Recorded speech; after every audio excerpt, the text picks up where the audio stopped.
Welcome to connect with ஸ்ருதி. நாங்கள் அடுத்ததாக போன கோயில் பார்த்தீங்கன்னா ஆலிமலை சிவன் கோயில். இது வந்து ஒரு சிவன் கோயில்.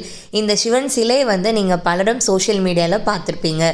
இந்த கோயிலுக்குள்ளே இருக்கக்கூடிய ஒரு முக்கியமான ஒரு விஷயமா நான் பார்த்தது இந்த சீன் தான். இது வந்து நிறைய பேருக்கு தெரிஞ்சிருக்க வாய்ப்பு இருக்குது.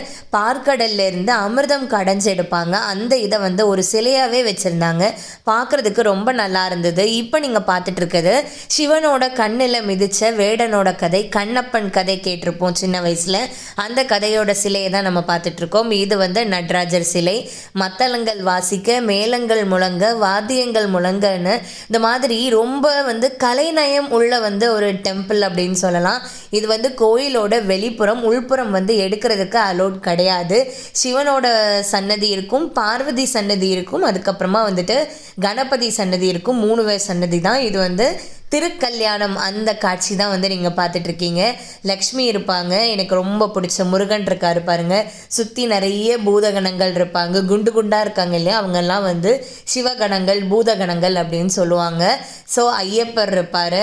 அந்த கோபுரங்கள், ஒவ்வொரு கோயிலையும் இருக்கிற கோபுரங்களில் பார்த்தீங்கன்னாலே நமக்கு நிறைய விஷயங்கள் நம்மளால் தெரிஞ்சுக்க முடியும். ஸோ கொடிமரம், கோபுர தரிசனம் கோடி புண்ணியம் மாதிரி கொடிமரத்தை பார்த்து கும்பிட்டாலே நம்ம சாமியை பார்த்து கும்பிட்டதுக்கு சமந்தான். இந்த ஒரு கோபுரத்தை பாருங்கள். ஒரு சின்ன கோபுரம் தான், ஆனால் அதில் எவ்வளோ கலைநயம் மிக்க ஒரு விஷயங்களாக வந்து பண்ணியிருக்காங்க அப்படின்னு பாருங்கள். ஸோ எந்த கோயிலுக்கு போனாலும் நீங்கள் கோபுரங்களை நோட் பண்ணுங்கள். எல்லா கோயிலையும் ஒரு கோபுரங்களுக்கு பின்னாடி பல கதைகள் ஒளிஞ்சிருக்கு. கண்டிப்பாக அதை வந்து நீங்கள் தெரிஞ்சுக்கோங்க.